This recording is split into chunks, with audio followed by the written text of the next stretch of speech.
حدیث میں آتا ہے لا تقرأ الحائض ولا الجنوب شیئا من القرآن، حائضہ عورت اور جنوبی قرآن نہ پڑھے۔ اگرچہ یہ حدیث ضعیف ہے مگر صحابہ اور تابعین کے فتاوی سے اس کی تائید ہوتی ہے۔ حدیث جو ہے نا اسماعیل ابن عیاش کی وجہ سے، سند کی وجہ سے ضعیف ہے، اور اس کے جتنے طرق ہیں حدیث کے سب ضعیف ہیں۔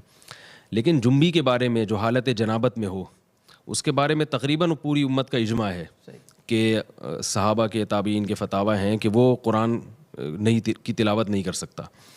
تو اب دیکھا جائے تو جنوبی جو حالت جنابت ہے وہ بھی حدث اکبر ہے، تو حیض کی حالت بھی حدث اکبر ہے، اس میں بھی غسل فرض ہوتا ہے، اس میں بھی غسل فرض ہوتا ہے۔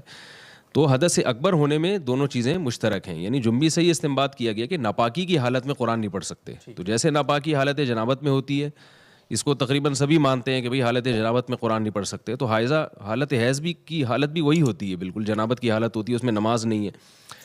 تو اس لیے راجح قول جو دلیل کے لحاظ سے قوی ہے وہ یہی قول ہے کہ حائضہ عورت نہ تو قرآن کو ہاتھ لگا سکتی ہے کیونکہ اس کے لیے بھی طہارت ضروری ہے، اور نہ قرآن کی تلاوت کر سکتی ہے۔ البتہ حفظ کی نیت سے یا قرآن بھول جانے کے ڈر سے دستانے پہن کے تو ہاتھ نہیں لگائے، کیونکہ جو دستانے جب آپ نے پہن لیے تو آپ کے جسم کا حصہ بن گئے۔ تو ایسی چادر جو جسم سے جدا ہو، یعنی کوئی چادر ہے اس سے آپ قرآن کو پکڑ سکتے ہیں اور آیتیں توڑ توڑ کے پڑھ بھی سکتے ہیں، جیسے ایک لفظ اس کا پڑھ لیا، کیونکہ جب تک وہ پوری لڑی نہیں بنتی، وہ قرآن نہیں بنتا، تو ایک آیت یعنی ایک لفظ توڑ توڑ کے اگر کوئی پڑھنا چاہے تو یہ جائز ہے۔ ٹھیک ہے جی، بہت بہت شکریہ۔